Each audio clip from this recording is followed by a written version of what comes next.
奇跡の炎よ燃え上がれよ君の心に未来のため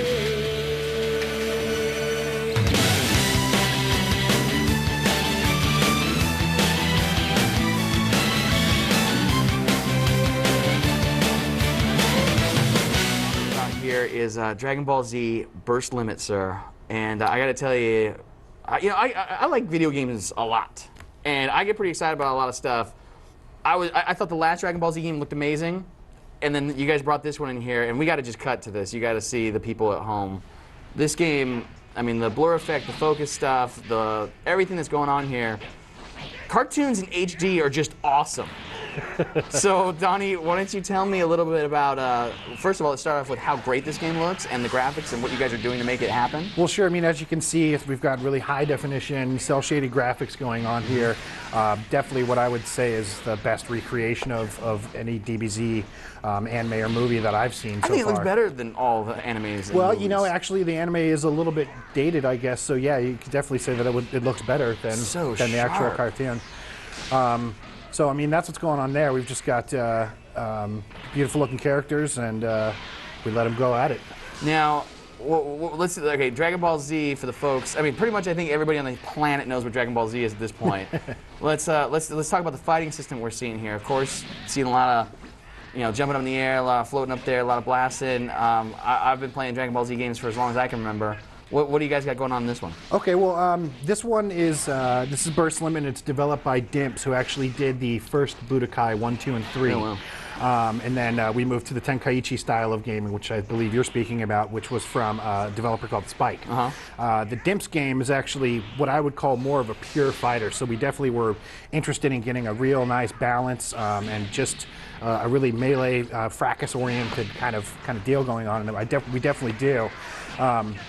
In regards to balance, we wanted to make sure that there's some people that fight really offensively, so they're punching constantly, and there's some people that fight very defensively, or what I would call somebody who turtles a lot, kind of stays in the shell, waits for you to make a mistake, and then attacks. What we did with this game was make sure that both of those styles, there's a counter to both of those styles. So if you're attacking too much, we have counter punches that will actually go through another player's attack.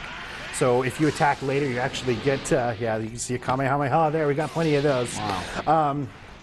So if you're attacking a lot and somebody understands the countering system, then you're just going to get pummeled. And if you're defending too much, there's throws and ultimate moves and guard breaks to make sure that we take care of that as well. So really, it lends itself to any style of play. We've got aerial combat. The defense system is sweet. We've got dodging, teleporting attacks, pursuit attacks. What's happening over there on the controller? How's he moving this thing around? Is it 2D fighters? You got 3D movement? How does this work? It's basically a 2D fighter, so you're going to be on that one plane while you're fighting, but you can shift to the left or the right, which he just did right there, in order to, it gives you that 3D feel, and you can go up in the air and fight and whatnot. It's just it's a simple button press of up and the guard button, which on the Xbox here is the A button. So up and A will shift him right away. The other cool thing we have is with the guard button, if you you can see here, this is a nice little smash pursuit attack. We're flying up in the air. The guard actually has a few different functions. One of them, you can dodge with it. So if you hit the guard button right when the attack is hitting, you'll just dodge right out of the way. Or if you press forward, you'll teleport behind them and actually attack them from behind. Or you can do an ultimate guard, so you don't take any damage at all, but that will use your ki as well. So any in-game transformation? Definitely in-game transformation. There's also this new system we're calling the drama piece system, where it's basically it's how you customize your character a little bit. You can call on friends to come help you out in certain situations. Once you pick it, like for instance, one of them will protect you from an ultimate blast. So if somebody's using too many Kamehamehas, pardon me, you can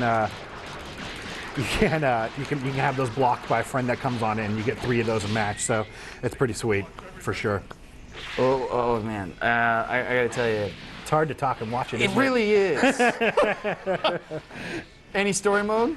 Yes, we've got a story mode. It'll go from the beginning of the DBZ saga to the end of the Cell saga. So you can kind of guess what characters are going to be in the game as well. I don't have a complete list, otherwise I'd let you guys know, but right now it's looking pretty good. You can just come back like every week until the game comes out and just share more each week. What about...